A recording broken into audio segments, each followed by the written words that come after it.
Chilli ജാസ്മിനിലേക്ക് എല്ലാവർക്കും സ്വാഗതം. എല്ലാ കാലത്തും എവിടെയും എല്ലാവർക്കും വളർത്തിയെടുക്കാൻ പറ്റുന്ന ഒന്നാണ് തക്കാളി. ഗ്രോ ബാഗിലും പാത്രങ്ങളിലും പോലും നമുക്ക് നന്നായി തക്കാളി വളർത്തി വിളവെടുക്കാനായിട്ട് പറ്റും. തക്കാളി വളർത്തുമ്പോൾ എന്തൊക്കെ കാര്യങ്ങളാണ് ശ്രദ്ധിക്കേണ്ടതെന്ന് നമുക്ക് നോക്കാം. ഏകദേശം ഒരു 6 മുതൽ 8 മണിക്കൂർ വരെയെങ്കിലും സൂര്യപ്രകാശം കിട്ടുന്ന സ്ഥലമുണ്ടെങ്കിൽ അവിടം വേണം നമ്മൾ തക്കാളിയുടെ കൃഷിക്ക് വേണ്ടി തിരഞ്ഞെടുക്കാൻ. തക്കാളിയുടെ വിത്തുകൾ നമ്മൾ പാകുമ്പോൾ ഇതുപോലുള്ള തക്കാളിയുടെ വിത്തുകളാണ് നമ്മളിവിടെ കൊടുക്കുന്നത്.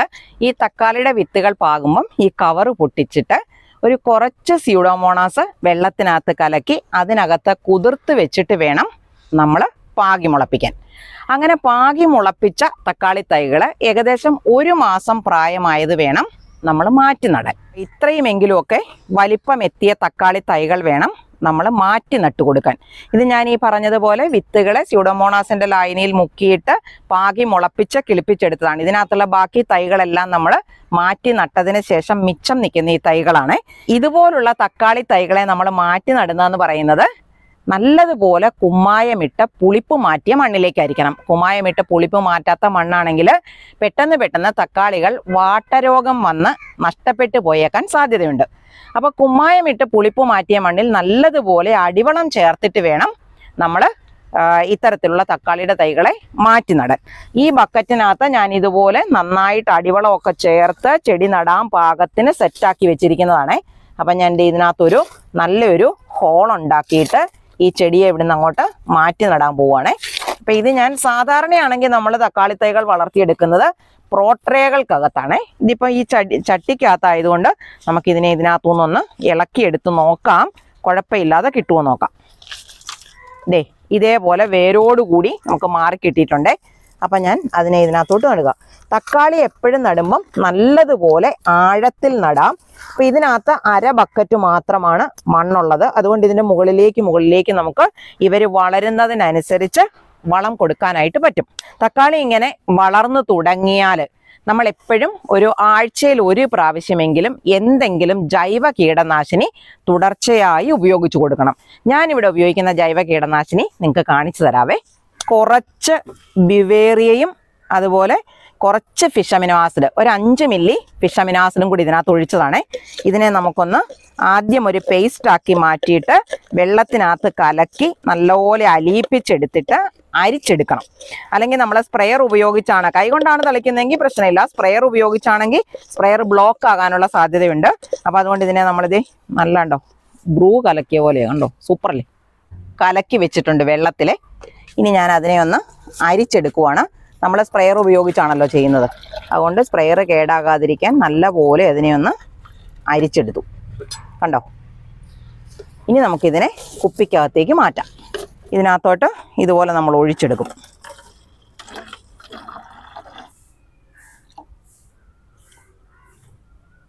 ഇനി നമുക്കിതുപോലെ ചെടിയുടെ ഇലകളിലും പൂക്കളിലും എല്ലാം വീഴത്തക്ക രീതിയിൽ ഇതേപോലെയുള്ള ജൈവ കീടനാശിനിയാണെങ്കിൽ നമുക്ക് ധൈര്യമായിട്ട് സ്പ്രേ ചെയ്യാൻ പറ്റും. കണ്ടോ, ഇങ്ങനെ നമുക്ക് നല്ല പോലെ സ്പ്രേ ചെയ്ത് കൊടുക്കാം. ഇതിങ്ങനെ തക്കാളി നമ്മൾ നടുമ്പം വേറൊരു കാര്യം കൂടെ പ്രത്യേകം ശ്രദ്ധിക്കണേ. തക്കാളിയുടെ തൈകൾ മാറ്റി നടുന്നതിൻ്റെ കൂടെ തന്നെ നമുക്കൊരു സപ്പോർട്ട്. ഇപ്പം ഇതേ ഈ തക്കാളി കണ്ടോ, ഈ ഒരു ചുവട് തക്കാളി ഇങ്ങോട്ടൊരു കമ്പ് വരുന്നുണ്ട്, അങ്ങോട്ടൊരു കമ്പ് പോയി, ഇങ്ങോട്ടൊരു കമ്പ് പോയി കണ്ടോ. ഈ കമ്പുകളെല്ലാം താഴേക്ക് ഒടിഞ്ഞു തൂങ്ങി മണ്ണിലേക്ക് പോയി കഴിഞ്ഞാൽ ഇതിൽ നിന്ന് കിട്ടുന്ന വിളവിൻ്റെ അളവ് കുറഞ്ഞു പോകും. അപ്പം നമ്മൾ നല്ലതുപോലെ സപ്പോർട്ട് കൊടുത്ത് തക്കാളിയെ കെട്ടി നിർത്താനും തക്കാളി കൃഷി ചെയ്യുന്നവരാരും മറന്നു പോകരുതേ. അപ്പം നമുക്ക് ഇതുപോലെ കൊടുക്കാം. ഇവിടെയൊക്കെ ഉണ്ടാകുന്നുണ്ട് കണ്ടോ, പന്തലിലോട്ട് കയറിക്കിടന്നും തക്കാളി നല്ലപോലെ ഉണ്ടാകും. എങ്ങനെ വേണമെങ്കിലും നിങ്ങൾക്ക് വളർത്താം. പന്തൽ സപ്പോർട്ടായിട്ട് കൊടുത്താലും കമ്പ് കുത്തി സപ്പോർട്ടായിട്ട് കൊടുത്താലും സപ്പോർട്ട് കുത്തി കൊടുക്കാനായിട്ട് ആരും മറന്നു പോകരുത്. തക്കാളി നമ്മൾ മാറ്റി നട്ട് വളർന്നു തുടങ്ങുമ്പം ഒരു 4 ഇല പരുവം മുതൽ ഓരോ 10 ദിവസം കൂടുമ്പോഴും പലതരത്തിലുള്ള വളങ്ങൾ, ജൈവ സ്ലറിയോ ബയോഗ്യാസ് സ്ലറിയോ ചാണകപ്പൊടിയോ എല്ലുപൊടിയോ അങ്ങനെ എന്തെങ്കിലും തരത്തിലുള്ള ജൈവ വളങ്ങൾ ഓരോ 10 ദിവസം കൂടുമ്പോഴും കൊടുക്കാൻ മറന്നു പോകരുത്. അല്ലെങ്കിൽ ഇവരുടെ വളർച്ചയും കുറഞ്ഞു പോകും, വിളവും കുറഞ്ഞു പോകും. ഇപ്പം ഈ തക്കാളി അങ്ങോട്ട് വളർന്ന് പൂവിടാറാകുമ്പോൾ അല്ലെങ്കിൽ പൂവിട്ട് തുടങ്ങുമ്പോൾ മുതൽ കൊടുക്കാൻ പറ്റുന്ന ഞാൻ ഉപയോഗിച്ച് മനസ്സിലാക്കിയിരിക്കുന്ന ഒരു കിടിലൻ വളക്കൂട്ട് നിങ്ങൾക്ക് പറഞ്ഞു തരാവേ. ഇത് നമ്മുടെ സുക്കിനി ഇവിടെ പാകി വെച്ചിരിക്കുന്നത് കിളിർത്തതാണേ. നമ്മൾ ഇവിടെ കൊടുക്കുന്ന സുക്കിനിയാണ്. നിങ്ങൾക്ക് ധൈര്യമായിട്ട് വാങ്ങിക്കാം. സുക്കിനി പാകിയാലും കിളിർത്ത് കിട്ടും. ഇത് ഞാൻ വെള്ളത്തിലൊന്നും ഇട്ട് കുതിർത്തതല്ല, നേരിട്ട് മണ്ണിലേക്ക് പാകി വെച്ചിരിക്കുന്നതാണ്. വെള്ളത്തിൽ കുതിർത്തതിന് ശേഷം പാകി മുളപ്പിക്കുവാണെങ്കിൽ കുറച്ചും കൂടി എളുപ്പത്തിൽ മുള പൊട്ടി വരും. നമ്മുടെ ഈ തക്കാളി കണ്ടോ, ഇതിന് ഇതുപോലെ തക്കാളി ഉണ്ടാകാൻ ഞാൻ ഏത് വളമാണ് കൊടുത്തത്, എങ്ങനെയാണ് ചെയ്തത് എന്ന് പല ആൾക്കാരും കമന്റ് ചെയ്ത് ചോദിക്കുന്നുണ്ടായിരുന്നേ. അപ്പൊ അതിനൊരു ഉത്തരമാണ് ഇന്നത്തെ നമ്മുടെ വീഡിയോ എന്ന് പറയുന്നത്. ഞാൻ ഉപയോഗിച്ചതെന്ന് പറയുന്നത് ഇത് 1 സ്പൂണ് ഉഴുന്നാണേ. ആരും നിങ്ങളുടെ വീട്ടിൽ ദോശ ഉണ്ടാക്കാനും ഇഡലി ഉണ്ടാക്കാനും വാങ്ങിച്ചുകൊണ്ട് വന്നിരിക്കുന്ന പുത്തനായ ഉഴുന്നെടുത്ത് വീട്ടുകാർക്ക് ശല്യമൊന്നും ഉണ്ടാക്കണ്ട. നമ്മൾ ഉഴുന്നൊക്കെ വാങ്ങിച്ച് ഉപയോഗിച്ച് അവസാനമാകുമ്പോഴേക്ക്, അല്ലെങ്കിൽ ഉപയോഗിക്കാൻ എവിടെയെങ്കിലും കുറച്ചളവിലൊക്കെ വരുമ്പോൾ നമ്മൾ കൂടിനകത്തോ പാത്രത്തിനകത്തോ ഒക്കെ കെട്ടി അങ്ങോട്ടോ ഇങ്ങോട്ടോ ഒക്കെ മാറ്റിയിട്ടിട്ട് മറന്നു പോവുകയൊക്കെ ചെയ്യുന്ന, പൂത്തു തുടങ്ങുന്ന അല്ലെങ്കിൽ ചെള്ളു പിടിച്ചു തുടങ്ങുന്ന അങ്ങനെയുള്ള ഉഴുന്നിന്റെ കാര്യമുള്ളൂ. നമ്മൾ പൈസ ഒന്നും ചെലവാക്കി കളയണ്ട. ഇതൊരു 1 സ്പൂണ് ഉഴുന്നേ ഉള്ളൂ. ഇനി അങ്ങനത്തെ ഉഴുന്ന് എടുത്താലും നിങ്ങൾക്ക് വലിയ സാമ്പത്തിക നഷ്ടമൊന്നും വരാനില്ല. 1 സ്പൂണ് ഉഴുന്നാണ് എടുക്കുന്നത്. ഇത് 1 ദിവസമോ 2 ദിവസമോ നിങ്ങൾ വെള്ളത്തിനകത്ത് ഇട്ട് വെച്ചു. നന്നായി വെള്ളം ഇതിനകത്തേക്ക് ഞാൻ ചെയ്യുന്നതെന്ന് പറഞ്ഞാൽ, ഇതുപോലെ ഈ പാത്രം നിറച്ച് ഞാൻ വെള്ളം ഒഴിക്കുക കേട്ടോ. ഇതുപോലെ പാത്രം നിറച്ച് വെള്ളം ഒഴിച്ചിട്ട് ഈ അടപ്പ് വെച്ചിട്ട് ഇതുപോലെ ഒന്ന് അടച്ച് എങ്ങോട്ടേലും മാറ്റി വെക്കും.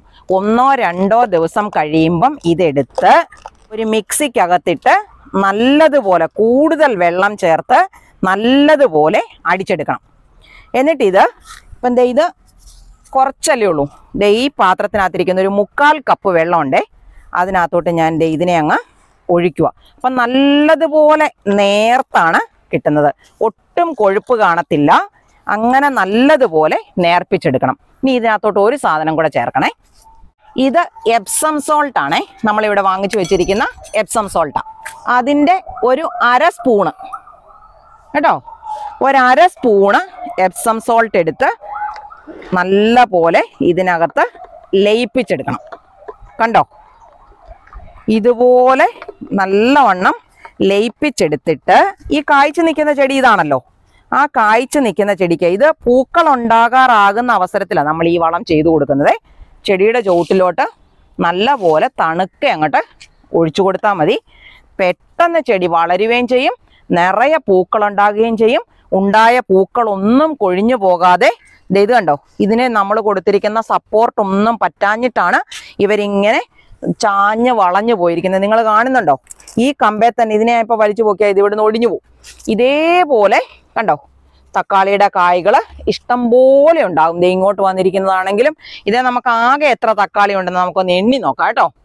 ഇപ്പം ഇവിടെ നമ്മൾ നോക്കിയാൽ 3, 1, 4, 4, 5, 9, 9, 4, 13, 2, 15, 2, 17, 4, 21, 5, 26, 2, 28, 4, 32, 34, 37, 41, 47, 50, 52, 52, 56, 60, 64, 65 തക്കാളി ഉണ്ട് കേട്ടോ ഈ ഒരു ചെടിയെ തന്നെ. അത്യാവശ്യം നമ്മൾ വിളവെടുക്കുമ്പം നല്ല പോലെ പഴുത്ത് ഇടയ്ക്കിടയ്ക്ക് നമുക്ക് കിട്ടാനുള്ളത്ര തക്കാളിയുണ്ട്. പിന്നെ നമ്മൾ തക്കാളിയുടെ കൃഷി ചെയ്യുമ്പം പാകമായവരെ നമ്മൾ പറിച്ചെടുത്ത് മാറ്റണം. എങ്കിലേ ബാക്കി നിൽക്കുന്ന ചെടികൾ, ബാക്കി നിൽക്കുന്ന കായ്കൾ നല്ല ആരോഗ്യത്തോടെ വലുതായിട്ട് നമുക്ക് വിളവെടുക്കാനായിട്ട് സാധിക്കത്തുള്ളൂ. ഇത്രയും തക്കാളിക്കകളാണ് ഇതിൽ നിന്ന് നമുക്ക് കിട്ടിയത്. ഇടയ്ക്ക് എവിടെയെങ്കിലും എണ്ണാൻ വിട്ടുപോയിട്ടുണ്ടോന്നൊന്നും അറിയത്തില്ല. എന്നാലും അത്യാവശ്യം നല്ല പോലെ ഒരു 10-70ഓളം തക്കാളി ഇതിൽ തന്നെ നമുക്ക് വിളവെടുക്കാനായിട്ടുണ്ട്. ഇതേപോലെ നിങ്ങൾക്കും തക്കാളി വിളവെടുക്കാൻ പറ്റും. ഞാനിപ്പോൾ പറഞ്ഞ ഈ കിടിലൻ സൂത്രവളം, കാര്യമായ ഒരു ചെലവുമില്ലാത്ത ഈ വളം നിങ്ങളും ഉണ്ടാക്കി ചെടിയുടെ ചുവട്ടിൽ ഒഴിച്ചു കൊടുത്താൽ മതി. അത്യാവശ്യം കുറച്ച് സാധനങ്ങൾ ഇവിടെ വിളവെടുക്കാനുണ്ട്. അത് നമുക്കൊന്ന് ഓടിച്ചു പോയി എടുത്തിട്ട് വരാം. ഇത് കണ്ടോ, നമ്മുടെ പാലക് ചീരയാണേ. ഈ ഒരു ചുവട് പാലക് ചീരയുടെ അത്രയും വലിപ്പത്തിലുള്ള ഇലകളാണ് നമ്മൾ കടകളിൽ നിന്ന് 60 രൂപയ്ക്കും 70 രൂപയ്ക്കും പാലക് ചീരയുടെ കെട്ടുകളായിട്ട് കിട്ടുന്നത്. അപ്പം നിങ്ങൾ ഇതേപോലെ ഒരു ചുവട് പാലക് ചീര നട്ട് വളർത്തിയാൽ മതി. നമ്മുടെ ആവശ്യത്തിന് ഒരു തോരൻ വെക്കാനുള്ള, ഞാനിപ്പം ഇത് കട്ട് ചെയ്യാൻ പോവാണേ. കണ്ടോ, ആ ഏറ്റവും അടിയിൽ വളർന്നു വരുന്ന ഇലകളൊക്കെ അവിടെ നിന്നോട്ടെ.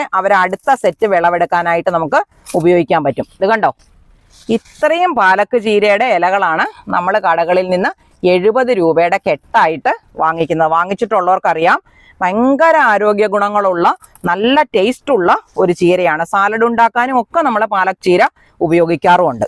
അപ്പോൾ ഇത് ഇവിടെ നിന്ന് അടുത്ത സെറ്റ് വളരുകയും ചെയ്യും. ഇതിനകത്തെല്ലാം ഞാൻ പാലക് ചീരയുടെ വിത്ത് കഴിഞ്ഞ ദിവസം പാകിയിട്ടുണ്ട്, നിങ്ങൾ കണ്ടിട്ടുണ്ടായിരിക്കും. ഇതാണ് നമ്മൾ കഴിഞ്ഞ ദിവസം വിളവെടുത്ത ബോക് ചോയ് എന്ന് പറയുന്ന സാധനമേ. ഇത് ഞാൻ കൊണ്ടുപോയിട്ടേ, ഇത് ആദ്യമായിട്ടാണ് ഇങ്ങനെ നമ്മൾ സാധാരണ നമ്മുടെ കേരളത്തിലെ ആൾക്കാരും ബോക് ചോയ് ഒന്നും ഉപയോഗിക്കുന്നവരല്ലല്ലോ. അപ്പം ഇത് ഞാൻ പറിച്ചിട്ട് എന്നാ ചെയ്യണമെന്നും എനിക്ക് അറിയാൻ മേലായിരുന്നു. പക്ഷെ ഞാനിത് ചെറുതായിട്ട് അരിഞ്ഞ് നമ്മുടെ സാധാരണ ചീര തോരൻ വെക്കുന്ന പോലെ വെച്ചിട്ടേ നല്ല കിടിലൻ സാധനം കേട്ടോ. കിട്ടാനുണ്ടെങ്കിൽ എല്ലാവർക്കും ഇതേപോലെ ബോക് ചോയ് വാങ്ങിച്ച് വളർത്താം. ഇത് നമ്മുടെ ചുമലച്ചീര വളർത്തിയതാണേ. അപ്പം ഞാൻ ഇതിനകത്തുനിന്ന് കുറച്ചെണ്ണ ഇതുപോലെ ഇങ്ങനെ കുറച്ച് ഉയർത്തി വേണം നമ്മൾ കട്ട് ചെയ്യാനേ, എന്നാലേ പുതിയ പുതിയ ബ്രാഞ്ചുകൾ ഇതിന് ഉണ്ടായി കിട്ടത്തുള്ളൂ. അപ്പം നമുക്കൊരു തോരൻ വെക്കാനുള്ളത്ര ഇതിനകത്തുനിന്ന് ഞാൻ വിളവെടുക്കുവാണേ. ഇപ്പോൾ ഇച്ചിരി കൂടുതൽ വളർന്നതിനെ അങ്ങ് മുറിച്ചെടുക്കുക നല്ലത്. അവർ കൂടുതൽ കൂടുതൽ ശേഖരങ്ങളായിട്ട് വളർന്നു വന്നോളൂ. കണ്ടോ? അപ്പം നമുക്കൊരു നല്ലപോലെ ഒരു കെട്ട് ചീര കിട്ടിയിട്ടുണ്ടേ. ഇത് നമ്മുടെ ബാംഗ്ലൂർ മൊസാമ്പിയാണേ. അപ്പം നമുക്കൊരെണ്ണം പറിച്ചു നോക്കാം. അത്യാവശ്യം വിളഞ്ഞെന്ന് തോന്നുന്നു. ഇതൊരെണ്ണം മുറിച്ചു നോക്കട്ടെ. കണ്ടോ? നല്ല ചുവപ്പ് കളറിലാണ്. ഇനി മധുരം ഉണ്ടോ നമുക്ക് നോക്കാവേ. ഇത് ശരിക്കും പറഞ്ഞാൽ മറ്റേ പോലെ മുറിച്ചാൽ മതിയായിരുന്നു. നല്ല മണമുണ്ട്. ടേസ്റ്റ് നോക്കട്ടെ. സൂപ്പർ ടേസ്റ്റാ. ഇല്ല, നല്ല സൂപ്പർ ടേസ്റ്റാ കേട്ടോ. ഇതിനകത്ത് നോക്കിയോ, തോല് കടിക്കരുത്, തോലിനൊരു പൊള്ളല് കാണും. ഓറഞ്ച് പോലെ. ഇത് നല്ലതാട്ടോ, ആർക്ക് വേണേലും വാങ്ങിച്ച് കഴിക്കാം. ഞാൻ നോക്കട്ടെ തൊലി പൊളിച്ചെടുക്കാൻ പറ്റുവാന്നേ.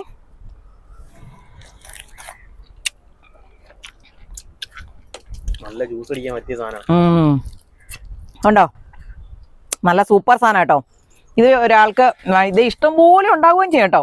കൊലകളായിട്ട് ഉണ്ടാക്കി കിടക്കുന്നുണ്ടോ? ഇത് കണ്ടോ? ഇഷ്ടംപോലെ ഉണ്ടാവുകയും ചെയ്യും. കൂടുതൽ എണ്ണ ഉണ്ടാകുന്നതുകൊണ്ടാണ് ഈ വലിപ്പം കുറഞ്ഞു പോകുന്നത്. അപ്പോൾ അതേ ഇതുപോലത്തെ ഒക്കെ നമുക്കന്ന് പറിച്ചുകൊണ്ട് പോവാം. ഓരോ ഒടിച്ചു കൂത്തി നാരകം ഞാൻ ഇതേന്ന് പറിച്ചെടുത്താണേ. ഇത് ഇഷ്ടംപോലെ ഇവിടെ കിടപ്പുണ്ട്. ഒരെണ്ണം പഴുത്തത് കൊണ്ട് ഞാൻ പറിച്ചെടുത്തു. പിന്നെ ദേ ഇത് ചൈനീസ് ഓറഞ്ചാണേ. ചൈനീസ് ഓറഞ്ചിന് പുളിയാണ്, കളറും നല്ലതാണ്, മണവും നല്ലതാണ്. പക്ഷെ ജ്യൂസ് ഉണ്ടാക്കാനേ കൊള്ളത്തുള്ളൂ, ഭയങ്കര പുളിയുണ്ട്. അതേസമയം ഇതിൻ്റെ തൊലി പൊളിച്ചിട്ടിട്ട് പഞ്ചസാര ഇട്ടിട്ട് അടിക്കുവാണെങ്കിൽ നല്ല കിടിലൻ ജ്യൂസാട്ടോ. ഇത്ര എണ്ണം കിട്ടി. കണ്ടോ? ഇത് കണ്ടോ? ഇത് നമ്മൾ ഉള്ളി നട്ട് വളർത്തിയതാണേ. അപ്പം ഇതിൻ്റെ ഒരു 4 or 5 തണ്ട് ഇതുപോലെ കണ്ടോ. ഇത്ര എണ്ണം മുറിച്ചെടുത്തു കഴിഞ്ഞാൽ നമുക്കൊരു നല്ല കിടിലൻ തോരൻ വെക്കാൻ പറ്റും. ഉള്ളിയായിട്ട് തന്നെ വിളവെടുക്കണമെന്നില്ല. ഉള്ളി നട്ടാൽ നമുക്ക് ഇതുപോലെ ഉള്ളിത്തണ്ട് തോരൻ വെക്കാൻ കിട്ടും. നല്ല സൂപ്പർ ടേസ്റ്റ് ആയിരിക്കും നമ്മൾ ഇതുപോലത്തെ ഉള്ളിത്തണ്ട് തോരൻ വെച്ചാൽ. ഒരു 5-6 ബേറാപ്പിൾ പറിക്കാനായിട്ടുണ്ട്. ഇത് നമ്മൾ ആ ഉണ്ടായി വരുന്ന സമയത്തേ എനിക്ക് വെള്ളം ഒഴിക്കാൻ പറ്റാതെ കുറച്ച് ദിവസം പറ്റിയിട്ടുണ്ട്. അതുകൊണ്ടാണ്, അല്ലേ ഇതിന് കുറച്ചും കൂടെ വലിപ്പം വെക്കുന്നതാണ്. ഞാൻ ഇന്ദ്രിയത്തിന് ടേസ്റ്റ് ചെയ്യാൻ കൊടുക്കുവാണേ. ഇനി ഒരു 5-6 എണ്ണം പറിക്കാനുള്ളതുകൊണ്ട് ഇതിവിടെ കിടന്നു കഴിഞ്ഞാൽ ഇത് പൊഴിഞ്ഞു പോവും. അപ്പം ഞാൻ പറിച്ചെടുത്തിട്ട് കാണിക്കാം. 5-6 എണ്ണം ഉണ്ട്. കണ്ടോ? നല്ലല്ലേ? നല്ല കിടിലൻ ടേസ്റ്റാണ് കേട്ടോ. ഇത് ഇങ്ങനെ കണ്ടോ? നല്ലതാണ്, നല്ല മധുരം, നല്ല ടേസ്റ്റും. ഒരു ആപ്പിളിൻ്റെ ഒക്കെ ഒരു ടേസ്റ്റ് ഉണ്ട് ഇതിന്. കണ്ടോ? ഇതുപോലൊക്കെ ഒന്ന് പറിച്ചെടുത്ത് തിന്നണമെങ്കിലേ നമ്മൾ എന്തെങ്കിലും നട്ടുപിടിപ്പിച്ചാലേ കൊള്ളത്തുള്ളൂ. ചെറിയ 1-2 വിത്തുകളുണ്ട് കേട്ടോ അതിനകത്ത്. അത് കളഞ്ഞോണം. ഇനി പൊട്ടിച്ച് തിന്നാലും കുഴപ്പമൊന്നുമില്ല. അപ്പം ഞാൻ 5-6 എണ്ണം ഉള്ളത് ഇത് കണ്ടോ? ഇതുപോലെ പഴുത്ത് കളറ് വന്നതുകൊണ്ട് അത് മാത്രമാണ് ഞാൻ പറിച്ചെടുക്കുന്നത്. അതിവിടെ നിന്നാലേ ഇവിടെ തിന്നാൻ കിട്ടുമെന്ന് അറിയാവുന്ന മരപ്പട്ടിയൊക്കെ ഉണ്ട്. കഴിഞ്ഞ ദിവസം ഞാൻ നിങ്ങളോട് പറഞ്ഞില്ലേ, അടുത്ത ദിവസം വരുമ്പോൾ എനിക്ക് വിളവെടുക്കാനുള്ള ചാമ്പയ്ക്കായാന്ന് പറഞ്ഞിട്ടിട്ട് പോയില്ലേ. ചാമ്പയ്ക്ക അവിടെ ഇവിടെ എല്ലാം പെറുക്കി കൊണ്ട് നിട്ടിരിക്കുക. പറിച്ചോണ്ട് നടന്നു തിന്നുന്ന. നാരങ്ങയ്ക്ക് പുളിയുള്ളത് കൊണ്ടേ, പുളി മാത്രമല്ല അതിൻ്റെ കമ്പേൽ മുള്ള് കാണും. ചില ചെറുതായിട്ടുള്ളതാണേലും ആണ്ടോ 1-2 എണ്ണം താഴോട്ട് പൊഴിഞ്ഞു പോയി. കണ്ടോ? ഇപ്പം ഇത് ഇത്ര എണ്ണം പറിച്ചെടുത്തു. കാണുമ്പം കൊതി തോന്നുന്നില്ലേ? ഇതുപോലെ വാങ്ങിച്ച് നട്ടു വളർത്തിയോ. ഇവിടെ ഒരു 5-6 ചാമ്പയ്ക്ക കിടപ്പുണ്ട്. അത് ഞാൻ ഇന്ന് കണ്ടോ കൊലയായിട്ട് പറിച്ചെടുത്ത ഇതിനകത്തുനിന്ന് ഒരു പൊട്ടും ഉണ്ടോ, 1, 2, 3 പൊട്ടും കൂടെ പോന്നിട്ടുണ്ട്. പക്ഷെ അത് ഇതേപോലെ നല്ല സൂപ്പർ സാധനം കേട്ടോ. നല്ല മധുരമുണ്ട്. മാത്രമല്ല ഇതിനകത്ത് വിത്തില്ല കേട്ടോ, സീഡ്ലെസ്സാ. നല്ല മധുരമുണ്ട്. വളവിടിയിൽ കഴിഞ്ഞു, ചെറിയൊരു വിളവെടുപ്പ് കഴിഞ്ഞു. അപ്പോൾ ഇന്നത്തെ നമ്മുടെ വീഡിയോ ഇവിടെ അവസാനിപ്പിക്കുവാണ്.